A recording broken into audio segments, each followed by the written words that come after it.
The two police officers in my kitchen looked as baffled as I felt. My wife, Sandra, was explaining, for the third time, that she had simply forgotten to add our neighbor's lunch to the group delivery.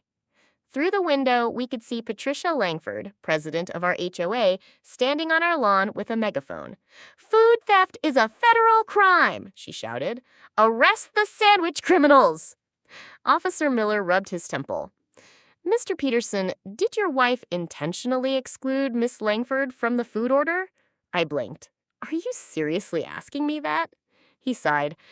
"Unfortunately, yes. She called 911 4 times. On our doorstep sat the evidence, a perfectly wrapped, untouched chicken wrap Sandra had ordered specifically for Patricia. Still cold, still sealed.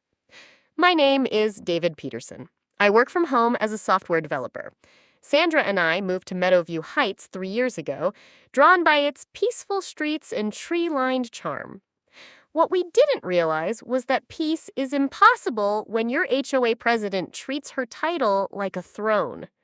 Patricia had ruled the neighborhood for 6 years like a suburban dictator, measuring lawns with rulers, timing trash bins, and once fining a neighbor for wind chimes she claimed were aesthetic terrorism. The chaos started during our annual neighborhood garage sale. Sandra volunteered to coordinate lunch orders. She'd done it dozens of times, flawlessly. But this time, Patricia was accidentally left out of the group text. A simple mistake. She had recently changed her number. When the food arrived and Patricia didn't see her name, something inside her snapped. "This is deliberate exclusion," she shrieked, storming toward Sandra. "You're creating a hostile eating environment." Sandra apologized immediately and offered to order Patricia anything she wanted. But Patricia didn't want a sandwich. She wanted war. First came the social media blitz. Facebook rant accusing us of lunch-based discrimination. She even made a 37-slide PowerPoint titled "The Sandwich Scandal," demanding it be presented at the next HOA meeting. Then came the surveillance. Patricia installed 3 new security cameras, all pointed at our house. She documented every delivery, every snack, even tracked estimated calorie counts. She stood at the edge of our yard with binoculars and yelled things like, "Enjoying your exclusive meals," and "Must be nice to eat while others starve." She began intercepting our delivery drivers. One poor teenager quit after Patricia chased him back to his car, lecturing him about nutritional segregation. Sandra tried to make peace, inviting her to the next group order. Patricia's response? Printing 500 flyers titled "Hungry for Justice" and distributing them around the neighborhood at 2 a.m. Then came the final straw. On Sunday, Patricia spotted Sandra placing a delivery on her phone. Within minutes, she was on our lawn wearing a glittery sash that read, "Food Justice Warrior." She intercepted the delivery driver, rifled through our food bags, and screamed, "Where's my justice?" Sandra rushed out, but Patricia had already dialed 911. 4 separate calls, each more dramatic than the last. By the time the police arrived, Patricia had set up a fake crime scene on our lawn. Yellow tape, printed signs, the works.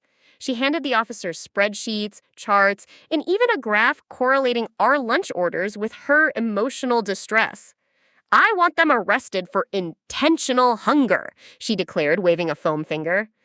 The officers tried, really tried, to stay composed.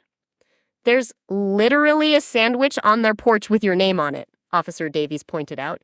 Patricia waved it off. "Too late, too late. This is about the principle." That's when Officer Miller called it in. Moments later, Patricia was handed a $500 citation for misuse of 911. "You can't fine me," she snapped. "I'm the HOA president. I have immunity." "That's not how this works," Officer Davies replied. Word spread fast. At Tuesday's HOA meeting, the community center was packed. I played Patricia's own security footage, which she had accidentally shared on Facebook. It showed her screaming at our delivery driver, throwing food, and trying to citizen arrest him with party store crime tape. Laughter rippled through the crowd. Harold Brennan, the HOA vice president, stood up. I motion to remove Patricia Langford from her role as HOA president for behavior unbecoming of the office. The motion was seconded immediately. Patricia leapt up, knocking over her chair. You can't do this. I've documented every unauthorized bird feeder. Exactly why we are, someone called from the back. The vote was 42-1.